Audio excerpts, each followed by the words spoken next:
Live from the KWQC studio, this is Quad Cities Today.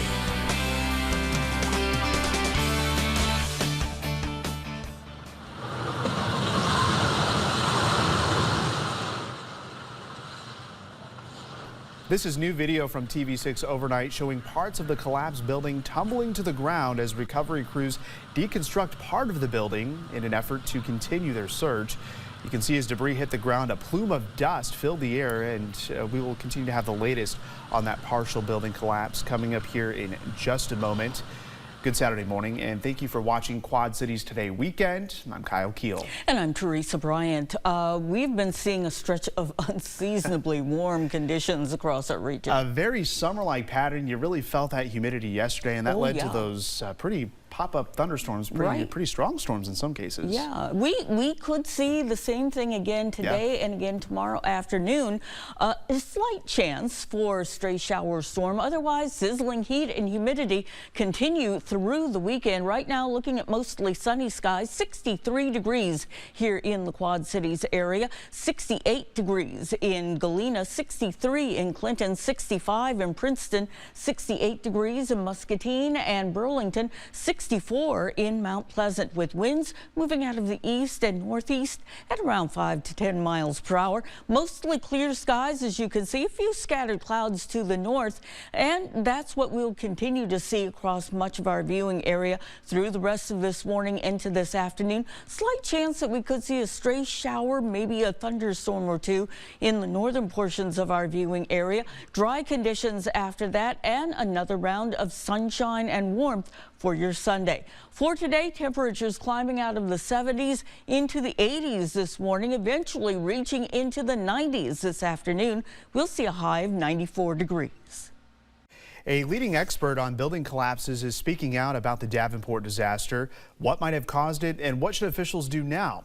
Alan Kilsheimer, the structural engineer who led the investigation into the Surfside collapse in Miami, Florida that killed 98 people. Kilsheimer has been following the development about the Davenport and spoke with our TV6 Investigates team. Now, he said that Davenport city officials probably did the right thing in balancing the safety of first responders and the folks who have been trapped in the rubble. If the building collapsed while first responders were inside, the tragedy could have been much worse. He also said leaving the debris in place is the right move. Kilsheimer said authorities need to keep as much of the building intact so that the investigators can find out what he calls the trigger, what ultimately led to the collapse. He also spoke a little about the process for what comes next. He told TV6 that the investigation needs to be done immediately and it needs to be done by an outside party. Kilsheimer emphasized that the building needs to come down as carefully as possible, essentially in large chunks, so it's easier for the investigators to piece together what had happened. Well, Davenport city officials have released a flyer of the 3 people who lived in the building that are still missing. Brandon Colvin Sr., Ryan Hitchcock, and Daniel Prian. They were in their apartments at the time of the collapse, and they are believed to have been in one of those apartments that did collapse. If you know whether or not they were home at the time of the collapse or have any other piece of information, you're asked to call the Davenport Police Department. Meanwhile, local groups are stepping up to help the Davenport tenants who were displaced from their homes. Humility Homes was able to help 12 of its previous participants living in the Davenport find temporary housing and clear some space on its campus for people to come in. We are fully aware of the housing crisis that's going on in the Quad Cities, and so to find out that even more people were displaced was just shocking. Our goal here in the Quad Cities is to assist people to transition to that place where they have their own home. Our vision is a home for every person, and our mission is to end homelessness in the Quad Cities. Today at the downtown YMCA, there will be a multi-agency resource center set up for people affected by the collapse. It runs from 10 a.m. until 4 p.m.